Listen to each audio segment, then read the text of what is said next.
I started my underrated cards series, I wasn't really expecting to do one on Avengers Mansion, but recently I decided that this is actually a good idea. Because I don't think anyone thinks that Avengers Mansion is weak or like it's a bad card, but even though people think it's a pretty good card, I think it's better than most people think it is still, and that's why I think it fits into this category of underrated cards. So here's what it does. It's just a 4-cost card. It came in the core box, max 1 per player, exhaust Avengers Mansion, choose a player, that player draws 1 card. The main critique that I hear about Avengers Mansion is that it's too expensive. Like, it takes your whole hand and then you don't get any output on that turn. But I don't think this is the full story about Avengers Mansion. But before I finish the video, I wanted to mention that I have a stream schedule now. So Monday, Wednesday, and Friday from 5 to 7 p.m. Pacific Standard Time. 6 to 8 p.m. my time, but 5 to 7 Pacific Standard Time for everyone else that's not in a weird time zone. I'll be streaming Marvel Champions on this channel, so you can find it at YouTube or Twitch at twitch.tv/daringlime, and also join the Discord. The links for everything will be in the description. Okay, back to the video that you actually clicked on. So how good is Avengers Mansion?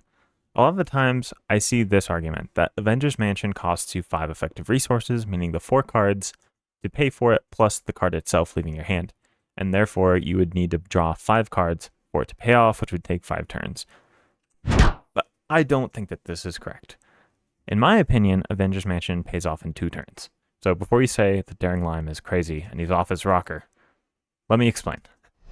So in place of Avengers Mansion, what would you have done that turn? And I think this is a better way to think about it.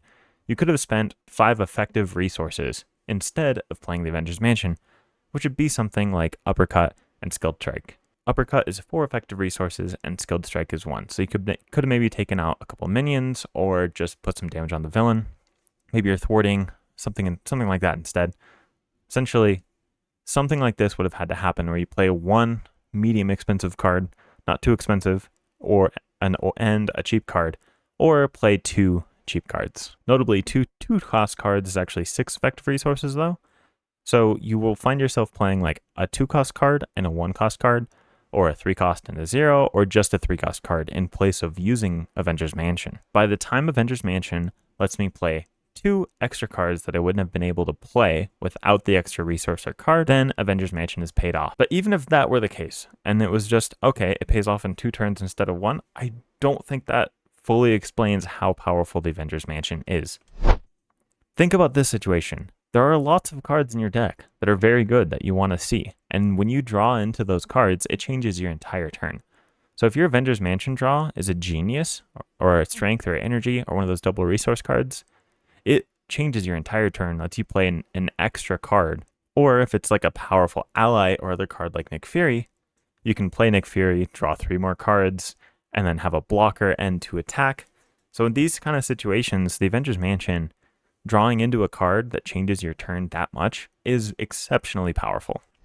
There's also things that you could draw like Dropkick or Moon Girl, where Dropkick, having the ability to deal 4 with a stun and a card draw, can change the shape of your entire turn.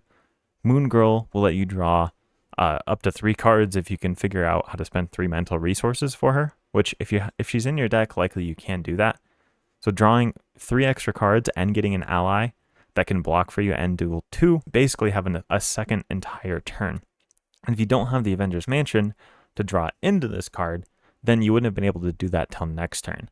So Avengers Mansion is actually pretty high tempo when you draw into cards that you like, and hopefully your deck has cards that are very powerful in your deck. And then also, there's situations that I've run into where Avengers Mansion actually can just win the game for you. So things are coming down to the wire, and you need to take out the villain now, but you don't have the damage into your hand. Avengers Mansion can actually draw you into that damage.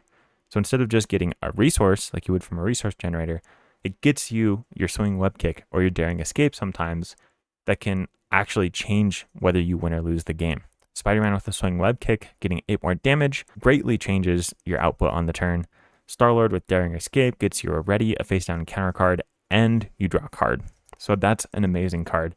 And if you don't see that on the final push, it can be hard. And for Spider-Man, if you don't see Swing Web Kick on the final push, it can be really difficult. And Avengers Mansion will increase the consistency of actually seeing your cards when you need them in those pivotal moments. So now, when would I actually play the Mansion? And here's my general guideline. It's probably easier to actually start out with when I wouldn't play the Mansion. So I would not play the Mansion if it would cause me to lose. So for instance, if I have to thwart that turn because the main scheme's going to finish, or I have to do damage to take out a minion or else I'm going to lose, something to that effect, I would not play the mansion because I don't want to lose the game.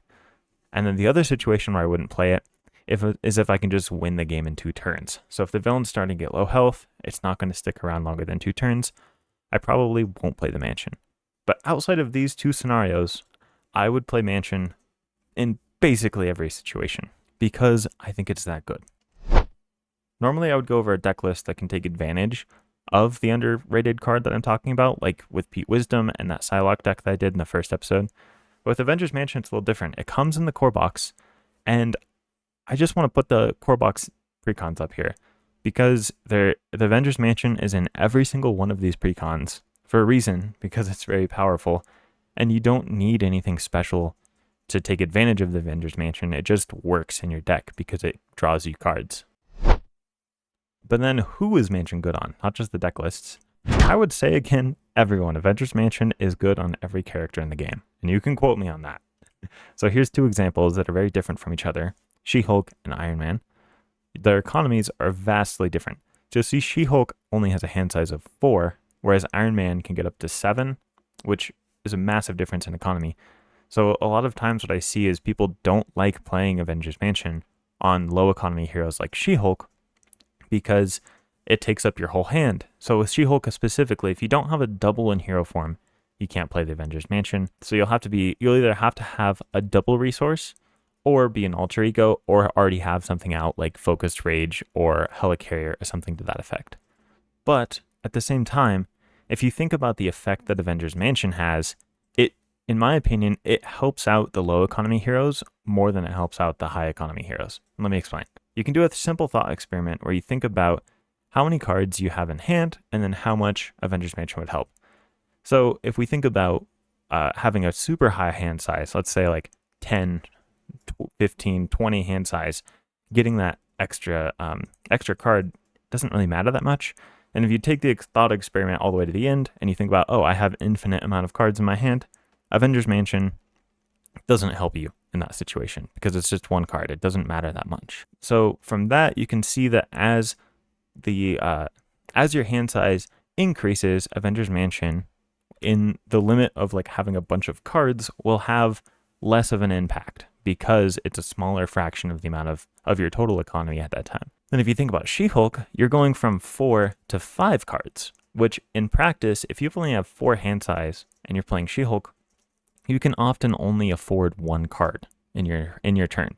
But if you can get all the way up to 5 hand size, suddenly you're going from playing 1 card a turn and having to hold cards in your hand to playing 2 cards and not having to hold cards in your hand, which is extremely valuable. It actually can double her output on a lot of turns just by having that extra card. And that's another thing about Avengers Mansion that I didn't mention earlier, is that the amount of times you're going to hold cards in your hand and not actually get to use them is going to go down when you get Avengers Mansion, because you'll have more options and have more resources to afford the cards in your hand, which is another reason that I think it pays off much quicker than 5 turns and actually pays off in 2 turns. And I think that's about all I have to say on this one. Avengers Mansion, extremely good card in my opinion. I encourage you to add it into your decks and to play it when you actually see it in your hand. And if you like this video, make sure to like and subscribe, and tune into my streams on Monday, Wednesday, and Friday at 5 to 7 p.m. Pacific Standard Time. And I'll be here on YouTube and Twitch. So stay zesty. Peace.